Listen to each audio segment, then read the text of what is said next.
There's something about kids asking for help that makes your instincts just want to say yes. You know, maybe they're lost, or maybe they're hurt, or maybe they're not kids at all. In 1996, a Texas journalist named Brian Bethel was sitting in his car, writing a check, and it was late, the parking lot was very quiet, and the only sound was the low hum of the streetlights that were buzzing ahead. Then, without warning, two boys walked up to his car window. What happened next would go on to become one of the most disturbing and persistent urban legends of the last 30 years. Except, this one didn't come from Reddit or some creepypasta thread. This one actually happened. And what makes this story even worse is that after Brian told his story, other people started coming forward. People had seen the exact same thing. The same impossible black eyes. The same cold dread. The same feeling that something was hunting them. Welcome back to Mystery Files, everybody. Thank you so much for joining us today. I got a great one, but make sure to like and hit subscribe because next week we go back to one of the OG mysteries, and believe me, it's one of the best ever told. So as of now, it's time to slip into a mind that's not our own. Let's go. So Brian Bethel's encounter is the first widely documented case of the so-called black-eyed kids. And despite how outlandish it sounds, his story has never changed. He has never tried to cash in on any deals. And he's never once said that it was a dream. So it's just after 9 p.m. on a warm spring night in Abilene, Texas. Brian pulls into a strip mall parking lot to pay a bill. He's alone and in his car writing a check under the glow of the flickering street lamp. And that's when two boys silently came up and approached his window. He didn't even see them coming. It was just suddenly there. And he said one of them was around 12 years old and the other one was maybe 9. But both were pale. And not like ghost-like, but colorless somehow. And they were both wearing hoodies that looked decades out of style. Their posture was very stiff, almost military. And they're not fidgeting, you know, the way kids do. They were just perfectly still, which, if you know kids, that's weird.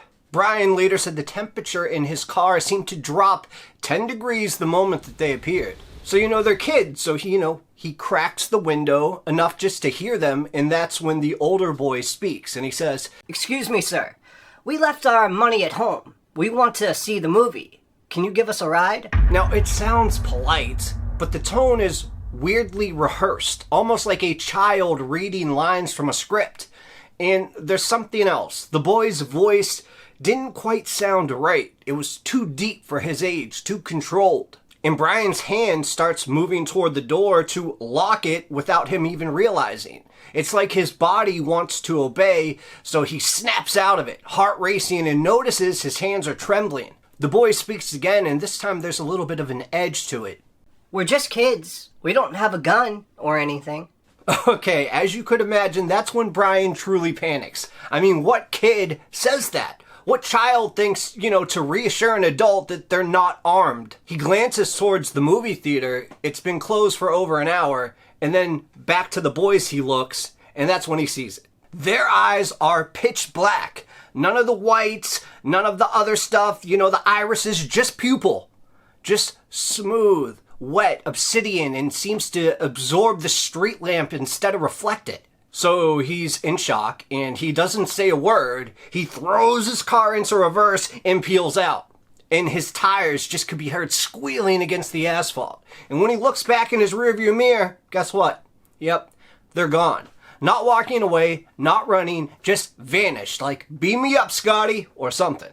So Brian, obviously, at this point, just drives home in a daze, his heart pounding so hard that he thinks he may be having a heart attack. He checks his locks 3 times that night, and for weeks to come afterward. And he finds himself looking over his shoulder whenever he is alone. That's how much it scared him. He has PTSD now. But luckily that night, Brian, he wrote it all down. His hands, were obviously shaking badly, but he could barely hold the pen enough to write, but he did it. And he sends the story to a small paranormal mailing list, not expecting anything, but the story spreads like wildfire. And soon people from all over the world start writing it and saying that they've seen them too.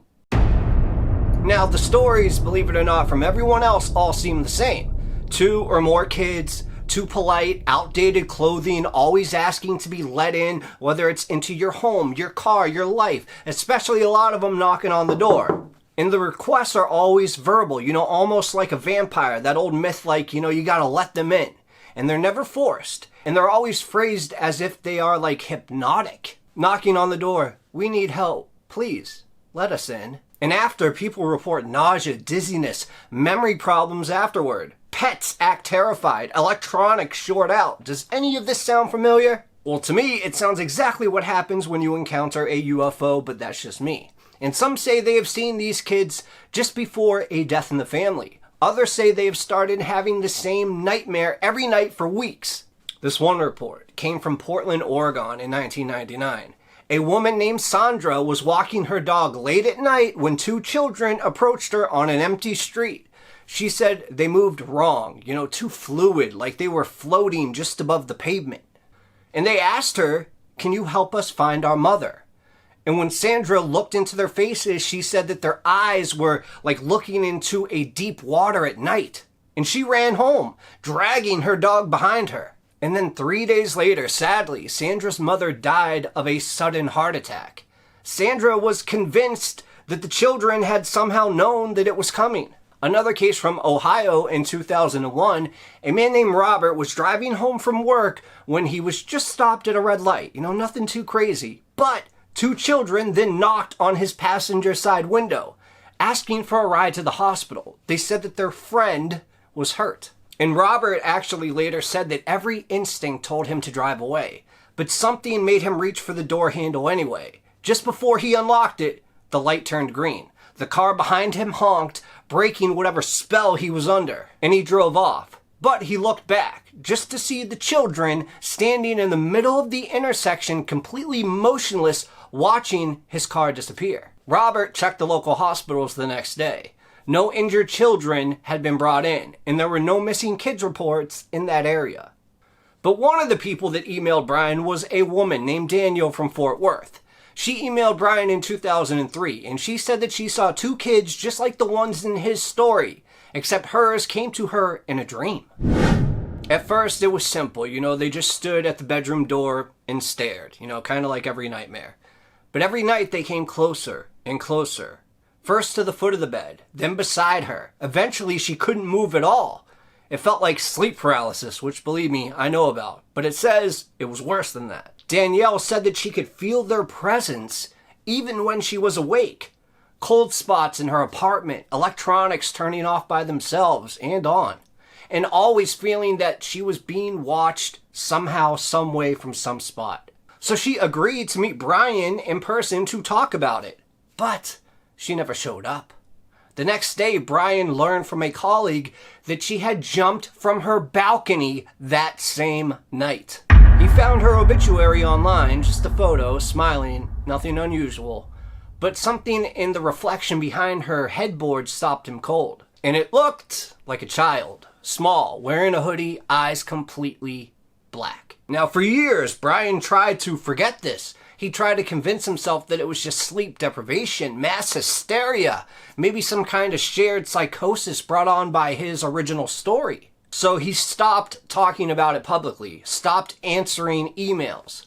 But the reports kept coming, hundreds of them, all describing the same impossible children with the same impossible eyes. Then in 2011, he received a file via email. No name, no subject line, just one video titled, "They're Not Children." Now, what you're about to hear is a transcript of that video, sent in by someone who called himself Jake. He claimed the footage came from a remote cabin in Vermont, where he and his girlfriend Melissa had gone to disconnect for a week. Jake says the cabin was inherited from an uncle that he never met. Off-grid, no electricity except for this old generator, just a wooden stove, some basic furniture, and miles of absolute silence. And the first thing Jake noticed was how quiet it was. Not peaceful quiet, but oppressive-like. Like the forest itself was holding its breath. They'd been there for 2 days when the generator started cutting out at exactly 3 a.m. First once, then again, then the next night. Jake thought it might be a mechanical issue. But when he checked it out during the day, everything seemed perfectly fine. And then, on the third night, the knocking started. Faint, repetitive, not pounding, just a knock, knock, knock. Every 10 seconds coming from the front door. So Jake, he grabbed a flashlight and then he moved towards the sound. Melissa followed, clutching his arm. The knocking continued, never varying in rhythm or intensity. They actually thought it might be a bear, or maybe hikers who'd gotten lost. So Jake grabbed a second flashlight. Melissa peeked through the peephole. "Jake," she whispered, her voice barely audible at this point. "It's kids. 2 of them. They're just standing there." So Jake looked, 2 children, maybe 8 and 11 years old, completely motionless, not crying, not scared, not even shivering despite the freezing temperatures outside. They were just staring at the door. And then came the voice from both kids at once in perfect unison. "We're cold. Let us in. We want to come inside." Jake's stomach just dropped. They weren't shouting. They weren't even looking through the peephole. They were staring directly at the security camera his uncle had mounted on the outside wall. How did they know about the camera? So Jake grabbed a third flashlight and opened the door just a crack, keeping the chain lock engaged. He says the cold hit him like a brick wall. But it wasn't the temperature, it was the feeling. Like stepping into a morgue, like being surrounded by something that had never been alive. The girl's eyes were fully black. But worse than that, Jake said that he could see something moving behind them. Like there was depth in the darkness, like looking into a tunnel that went on forever. And that's when Jake slammed the door closed, but that's when he saw a third figure. Standing behind the kids. It was tall, thin, wearing a black suit and fedora that looked like it belonged to the 1950s. And it was expressionless. The man, if it was a man, never moved. Never blinked. But Jake says that he heard a voice in his mind, clear as if someone was speaking directly into his ear.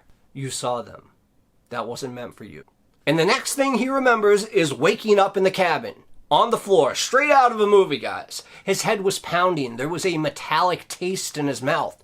Melissa was asleep in the bedroom, completely undisturbed. The front door was bolted shut. Generator was just humming normally.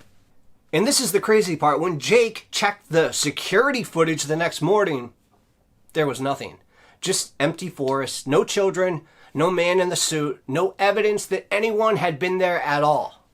But Jake knew he wasn't hallucinating. He knew what he saw. And even more importantly, he knew that they had seen him too. Jake decided not to share the footage for a month. And that's when he started noticing things. His apartment felt different, colder. His cat refused to go near certain corners of the room. Electronics, would glitch when he walked by them. And then came the dreams. Always the same. Standing in a long white hallway. Doors on both sides. All of them slightly open. And at the end of the hall, 2 children waiting for him. Their eyes, black holes in space. But what finally made him post the video online was something that he noticed in the background of the footage. A symbol carved into the inside of the cabin door. It was 3 intersecting lines like a triangle. Deep gouges in the wood like they'd been carved with a knife. He posted it on a paranormal forum, asking if anybody had seen it before. And guess what? Brian Bethel did. Because he had found that same exact symbol in a 1977 CIA memo, declassified under the MK Ultra program, specifically under subproject 130. You can look it up. This subproject was very real. The documents are publicly available through the Freedom of Information Act. And its name? Psychological Conditioning via Sensory Control. And its stated goal? Well, it was to induce subject obedience through visual stimuli, repetitive suggestion, and loss of personal boundary recognition. Crazy, right? Almost exactly what we're seeing. And the project ran from 1974 to 1979 at a facility in Nevada. You guessed it. Most of the documentation is heavily redacted, but what remains is disturbing. They were trying to create obedient humans by manipulating light, sound, and emotional signals. Some documents reference test groups involving pre-adolescent subjects with enhanced susceptibility to conditioning. The details are then blacked out. But budget reports show significant funding for optical enhancement procedures and permanent behavioral modification. I mean, guys, this stuff is scary. I mean, one memo dated March 15th, 1978 mentions unexpected results in Group C subjects and recommends immediate termination of visual modification protocols. Another document refers to subjects exhibiting post-termination mobility and continued influence radius expansion.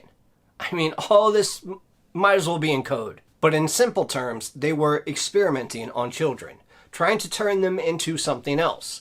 And according to these documents, some of the experiments succeeded beyond their expectations. Now, there's no direct evidence this program created the black-eyed kids or black-eyed children, but the symbol Jake found in that cabin door appeared in 17 different MKUltra documents, always in the margins, always hand-drawn like a signature. Or perhaps a warning. So the last email Brian ever received was from Jake, and it was just 3 words. And it was, "I checked it." Attached was one single image, a screenshot from a cabin video, zoomed in on the girl's eye. But here's the thing. You can see a reflection in the eye, clear as day. A blurry hallway, white walls, a table, a houseplant, a light fixture. And Jake realized that that's not the cabin. That's his apartment. The reflection isn't from the night of the cabin. It's from inside his own home, and recent. Maybe even from the night before he opened the email. And then came the second file. It was a short clip, grainy, shaky, no audio. Just Jake, asleep in his own bed. The camera angle was low and moving slightly. Almost like it was being filmed by someone standing at the foot of the bed that was under 5 feet tall. Not a security camera, not a webcam. The angle is wrong. It's too close, too personal. And it was from someone or something watching him sleep. And you could have guessed it. The timestamp, 3 a.m. The same time that the generator used to cut out at the cabin. And in the corner of the frame, just barely visible, there's a small hand resting on the bedpost.